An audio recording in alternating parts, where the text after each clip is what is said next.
Hello friends, आप सभी का स्वागत है आपके अपने YouTube channel current affairs by Ravi पर। फ्रेंड्स, आज मैं आपके लिए डेली करंट अफेयर्स में 7 जुलाई 2025 के डेली करंट अफेयर्स के क्वेश्चन इस वीडियो में लेकर आया हूं।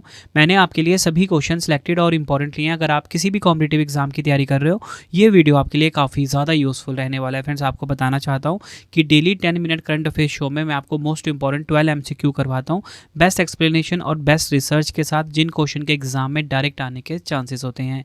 तो चलिए अपनी वीडियो को हम स्टार्ट कर लेते हैं। देखिए, वीडियो की जो हमारी स्टार्टिंग होती है ना, वो हर दिन होती है पिछले दिन के करंट अफेयर्स के कोई रिवीजन के साथ। तो कल जो मैंने आपको पहला क्वेश्चन पढ़ाया था वो ये पढ़ाया था, जुलाई 2025 में इंग्लैंड में दोहरा शतक लगाने वाले पहले एशियाई और भारतीय टेस्ट कप्तान कौन बने हैं? Shubman Gill. Hollywood walk of fame पर स्टार से सम्मानित होने वाली पहली भारतीय कौन बनी? दीपिका पादुकोण। जुलाई 2025 में भारतीय प्रतिभूति और विनिमय बोर्ड सेबी के कार्यकारी निदेशक के रूप में किसे नियुक्त किया गया है? सुनील जयवंत कदम को। Steel Authority of India Limited SAIL ने अपना पहला अंतर्राष्ट्रीय प्रतिनिधि कार्यालय कहां पर खोला? दुबई, संयुक्त अरब अमीरात में। जुलाई 2025 में भारतीय नौसेना ने किस स्टेलेथ फ्रिगेट को आधिकारिक रूप से अपने बेड़े में शामिल किया है? INS उदयगिरी। जून 2025 में लोकसभा अध्यक्ष ओम बिरला ने शहरी स्थानीय निकायों के पहले राष्ट्रीय सम्मेलन का उद्घाटन कहां पर किया? गुरुग्राम, हरियाणा में। केंद्रीय जल शक्ति मंत्री CR पाटिल ने एकीकृत बाढ़ पूर्वानुमान प्रणाली सी फ्लड का उद्घाटन कहां पर किया? नई दिल्ली में। जुलाई 2025 में नारकोटिक्स कंट्रोल ब्यूरो ने किस अंतर्राष्ट्रीय समन्वित अभियान के तहत अवैध मादक पदार्थों की तस्करी के खिलाफ कार्रवाई की है? Operation Madmax. जुलाई 2025 में भारतीय खो खो महासंघ का अध्यक्ष किसे पुनः चुना गया है? सुधांशु मित्तल को। अंतर्राष्ट्रीय प्लास्टिक बैग मुक्त दिवस 2025 कब मनाया गया? 3 जुलाई को। जुलाई 2025 में तालिबान सरकार को आधिकारिक रूप से मान्यता देने वाला पहला देश कौन सा है? रूस। भारत का पहला स्वदेशी ध्रुवीय अनुसंधान पोत किस देश की कंपनी की साझेदारी से बनाया जाएगा? नॉर्वे। तो फ्रेंड्स, ये आपको मैंने पिछले डे के मोस्ट इंपॉर्टेंट 12 क्वेश्चन जो करवाए थे उसका क्विक रिवीजन करवा दिया। अब हम स्टार्ट कर लेते हैं आज के पहले क्वेश्चन से। और आप सभी कमेंट बॉक्स में अपना अटेंडेंस लगा दीजिए कि आप सबका नाम क्या और किस एग्जाम की आप तैयारी कर रहे हो। तो चलिए अपनी वीडियो को हम स्टार्ट कर लेते हैं। देखिए, आज का हमारा पहला क्वेश्चन आ गया है, क्रोएशिया के जागरेब में आयोजित 2025 ग्रैंड शतरंज टूर के रैपिड सेक्शन का खिताब किसने जीता है? राइट आंसर हो जाता है इस क्वेश्चन का हमारा ऑप्शन बी, डी गुकेश ने। डिटेल में समझेंगे। विश्व चैंपियन डी गुकेश ने क्रोएशिया के जागरेब में आयोजित 2025 ग्रैंड शतरंज टूर के रैपिड सेक्शन का खिताब जीता है। उन्होंने अंतिम राउंड में अमेरिका के वेस्ले सो को 38 चालों में सफ़ेद मोहरे से हराया। गुकेश ने कुल 18 में से 14 अंक अर्जित किए हैं।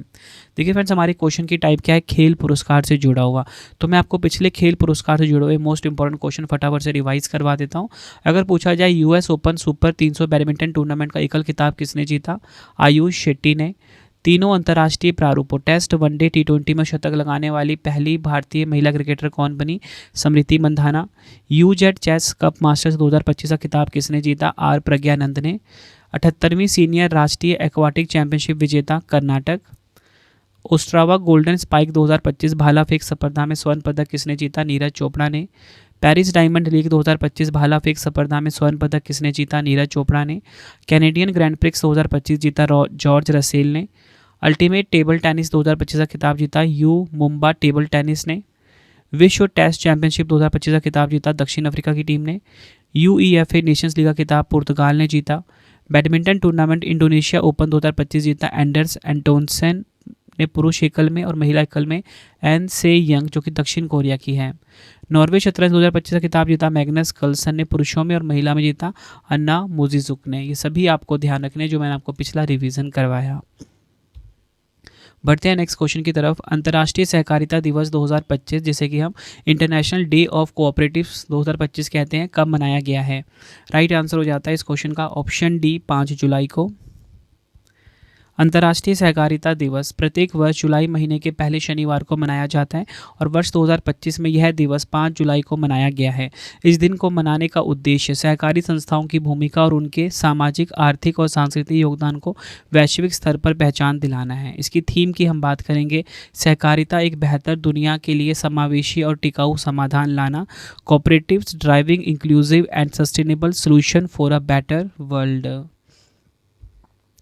बढ़ते हैं नेक्स्ट क्वेश्चन की तरफ। जुलाई 2025 में रासायनिक हथियार निषेध संगठन यानी कि OPCW, या बोल सकते हो आप Organisation for the Provision of Chemical Weapons की 23वीं एशिया क्षेत्रीय बैठक कहाँ पर आयोजित की गई है?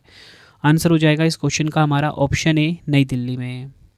डिटेल में समझेंगे इस क्वेश्चन को हम। देखिए, रासायनिक हथियार निषेध संगठन OPCW ने भारत के राष्ट्रीय प्राधिकरण रासायनिक हथियार सम्मेलन के सहयोग से एशिया क्षेत्र के देशों के लिए 23वीं क्षेत्रीय बैठक की मेजबानी की। यह बैठक नई दिल्ली में आयोजित की गई और संस्करण कौन सा था? 23वां।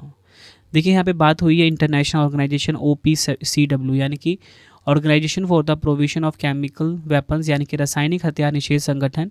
यह संगठन रासायनिक हथियारों के विकास, उत्पादन, भंडारण, स्थानांतरण और उपयोग को प्रतिबंधित करता है। 1997 में इसकी स्थापना हुई थी। मुख्यालय काफ़ी इंपॉर्टेंट है, द हेग नीदरलैंड्स में इसका हेडक्वार्टर है। 193 इसके सदस्य देश हैं। संगठन को 2013 में रासायनिक हथियारों को समाप्त करने के इसके व्यवस्थित प्रयासों के लिए नोबेल शांति पुरस्कार से सम्मानित किया गया था। बढ़ते हैं नेक्स्ट क्वेश्चन की तरफ। जुलाई 2025 में किस राज्य की वूला चाय को भारत की पहली बैगलेस चाय के लिए 20 वर्ष का पेटेंट मिला है? आंसर हो जाएगा इस क्वेश्चन का ऑप्शन बी, असम। डिटेल में समझेंगे। असम की वूला चाय ने भारत की पहली बैगलेस चाय के रूप में एक अनोखा नवाचार प्रस्तुत करते हुए 20 वर्षों के लिए पेटेंट प्राप्त किया है। इस नवाचार में पारंपरिक चाय बैग की आवश्यकता को समाप्त कर दिया है और इसकी जगह प्राकृतिक धागे से बंधे एती कोली दूती पात यानी कि एक कली और 2 पत्तियों के संपीड़ित बंडल का उपयोग किया गया है। बढ़ते हैं नेक्स्ट क्वेश्चन की तरफ। भारत का पहला ट्रांसजेंडर नेतृत्व वाला क्लिनिक मित्र क्लिनिक टाटा ट्रस्ट की सहायता से पुनः कहाँ आरंभ किया गया है? आंसर हो जाएगा ऑप्शन सी, तेलंगाना के हैदराबाद में। इंपॉर्टेंट पॉइंट समझते हैं। हैदराबाद में स्थित भारत का पहला ट्रांसजेंडर क्लिनिक, जिसे मित्र क्लिनिक कहा जाता है, 5 जुलाई 2025 को टाटा ट्रस्ट की सहायता से पुनः आरंभ किया गया है। यह क्लिनिक सबसे पहले वर्ष 2021 में शुरू हुआ था और यह देश का पहला ऐसा स्वास्थ्य केंद्र है जो पूरी तरह से ट्रांसजेंडर समुदायों के सदस्यों द्वारा संचालित और प्रबंधित किया गया है। यह आपको ध्यान रखना है। बढ़ते हैं नेक्स्ट क्वेश्चन की तरफ। राष्ट्रमंडल युवा शांति राजदूत नेटवर्क की कार्यकारी समिति में संचार और संपर्क प्रमुख के रूप में किसे चुना गया है? आंसर हो जाएगा इस क्वेश्चन का option D, Sukanya Sonowal. Detail में समझेंगे इस क्वेश्चन को हम। देखिए, असम के लखीमपुर जिले की मूल निवासी सुकन्या सोनोवाल को राष्ट्रमंडल युवा शांति राजदूत नेटवर्क की कार्यकारी समिति में संचार और जनसंपर्क प्रमुख के रूप में चुना गया है। उन्हें यह पद 2025 से 2027 तक के 2 वर्ष के कार्यकाल के लिए मिला है। CYPN राष्ट्रमंडल देशों के युवाओं का एक नेटवर्क है जो युवाओं को शांति, नेतृत्व, संवाद और वैश्विक मुद्दों पर जागरूक और सक्रिय बनाता है। बढ़ते हैं नेक्स्ट क्वेश्चन की तरफ। ये क्वेश्चन भी काफ़ी इंपॉर्टेंट है आज का। भारतीय नौसेना की पहली महिला फाइटर पायलट बनने का गौरव किसे प्राप्त हुआ है? आंसर हो जाएगा इस क्वेश्चन का option A, Aastha Punia. Detail में समझेंगे। सब लेफ्टिनेंट आस्था पुनिया ने भारतीय नौसेना की पहली महिला फाइटर पायलट बनने का गौरव प्राप्त किया है, जिन्होंने विशाखापट्टनम स्थित INS डेगा में द्वितीय बेसिक हॉक कन्वर्जन कोर्स के तहत स्नातक की उपाधि प्राप्त की है। उनके साथ लेफ्टिनेंट अतुल कुमार ढुल को भी यह उपलब्धि प्राप्त हुई है। भारतीय नौसेना की बात करेंगे, 5 सितंबर 1612 को स्थापना हुई थी। और फ्रेंड्स, यहाँ पे एक इंपॉर्टेंट डेट नोट कर लीजिए, 26 जनवरी 1950। ठीक है, 26 जनवरी 1950 इस डेट को ना भारतीय नौसेना की स्थापना हुई थी। और ये जो डेट है ना, ये date East India Company Marines की स्थापना का है। ठीक है, तो ये डेट आपको ध्यान रखनी है। नई दिल्ली में इसकी स्थापना हुई थी। वर्तमान प्रमुख हैं एडमिरल दिनेश कुमार त्रिपाठी, जो कि 26वें नंबर के हैं। बढ़ते हैं नेक्स्ट क्वेश्चन की तरफ। अगला क्वेश्चन है, किस राज्य ने ग्रामीण गरीबी को समाप्त करने के उद्देश्य से पंडित दीनदयाल उपाध्याय गरीबी मुक्त गांव योजना की घोषणा की है? आंसर हो जाएगा इस क्वेश्चन का ऑप्शन बी, राजस्थान। डिटेल में समझेंगे। राजस्थान के मुख्यमंत्री भजन लाल शर्मा ने 2 जुलाई 2025 को राज्य में ग्रामीण गरीबी को समाप्त करने के उद्देश्य से पंडित दीनदयाल उपाध्याय गरीबी मुक्त गांव योजना की घोषणा की। इस योजना के तहत पहले चरण में लगभग 5000 गांवों का चयन किया जाएगा, जहां गरीबी रेखा से नीचे जीवन यापन करने वाले परिवारों को सहायता प्रदान करने के लिए 1300 करोड़ रुपये का बजटीय आवंटन किया गया है। अगला क्वेश्चन कर लेते हैं। नेशनल स्टॉक एक्सचेंज द्वारा जारी नवीनतम आंकड़ों के अनुसार 1 करोड़ से अधिक पंजीकृत शेयर बाजार निवेशकों को पार करने वाला तीसरा राज्य कौन सा बना है? आंसर हो जाएगा ऑप्शन सी, गुजरात। डिटेल में समझेंगे। जुलाई 2025 में नेशनल स्टॉक एक्सचेंज द्वारा जारी आंकड़ों के अनुसार गुजरात भारत का तीसरा राज्य बन गया जिसने 1 करोड़ से अधिक पंजीकृत शेयर बाजार निवेशकों का आंकड़ा पार किया है। इन तीनों राज्यों महाराष्ट्र, उत्तर प्रदेश और गुजरात का संयुक्त रूप से भारत के कुल निवेशक आधार में लगभग 36% की हिस्सेदारी है। टॉप 3 की बात करेंगे। देखिए, मैंने आपको बताया कि यहाँ पे महाराष्ट्र पहले है, दूसरा है उत्तर प्रदेश और तीसरा कौन सा आ गया है, गुजरात। अगला क्वेश्चन है, भारत का पहला अश्व रोग मुक्त कंपार्टमेंट, जिसे शॉर्ट में EDFC बोलेंगे, इंग्लिश में बोलेंगे इक्वाइन डिजीज फ्री कंपार्टमेंट, कहाँ स्थापित किया गया है। राइट आंसर हो जाएगा ऑप्शन ए, उत्तर प्रदेश के मेरठ में। डिटेल में समझेंगे। 3 जुलाई 2025 को भारत को विश्व पशु स्वास्थ्य संगठन यानी कि WOAH ने देश के पहले अश्वरोग मुक्त कंपार्टमेंट को आधिकारिक मान्यता दी है। यह सुविधा उत्तर प्रदेश के मेरठ छावनी स्थित रीमाउंट वेटरनरी कोर केंद्र और कॉलेज में स्थापित की गई है। यह सुविधा इंडियन स्पोर्ट्स हॉर्सेस की अंतर्राष्ट्रीय आवाजाही और प्रतियोगिता को सक्षम बनाती है। यह वैश्विक जैव सुरक्षा और पशु स्वास्थ्य मानकों के अनुरूप है। बढ़ते हैं नेक्स्ट क्वेश्चन की तरफ। तो देखिए, अगला क्वेश्चन हमारा आ गया है, त्रिनिदाद और टोबैगो का सर्वोच्च नागरिक सम्मान order of the Republic of Trinidad and Tobago से किसे सम्मानित किया गया है। आंसर हो जाएगा ऑप्शन बी, नरेंद्र मोदी जी को। डिटेल में समझेंगे। 4 जुलाई 2025 को प्रधानमंत्री नरेंद्र मोदी जी को उनकी 2 दिवसीय आधिकारिक यात्रा के दौरान त्रिनिदाद और टोबैगो का सर्वोच्च नागरिक सम्मान order of the Republic of Trinidad and Tobago से सम्मानित किया गया है। यह प्रतिष्ठित पुरस्कार उन्हें वैश्विक नेतृत्व और विदेशों में रहने वाले भारतीय मूल के लोगों के साथ उनके मजबूत संबंधों को मान्यता देने के रूप में प्रदान किया गया है। बढ़ते हैं नेक्स्ट क्वेश्चन की तरफ। पहली बार किस झील में खेलो इंडिया वाटर स्पोर्ट्स 2025 का आयोजन किया गया है। राइट आंसर हो जाएगा ऑप्शन ए, डल झील में। जम्मू कश्मीर के श्रीनगर स्थित प्रसिद्ध डल झील में पहली बार खेलो इंडिया वाटर स्पोर्ट्स का आयोजन किया जा रहा है। यह आयोजन केंद्र सरकार की खेलो इंडिया योजना के तहत जल क्रीड़ाओं को बढ़ावा देने और युवाओं को वाटर स्पोर्ट्स के प्रति प्रेरित करने के उद्देश्य से किया गया है। तो फ्रेंड्स, ये आपको मैंने मोस्ट इंपॉर्टेंट 12 MCQs करवा दिए डेली करंट अफेयर्स के 10 मिनट शो में। आपको वीडियो की क्वालिटी एंड कंटेंट कैसा लगा जरूर बताएं कमेंट बॉक्स में।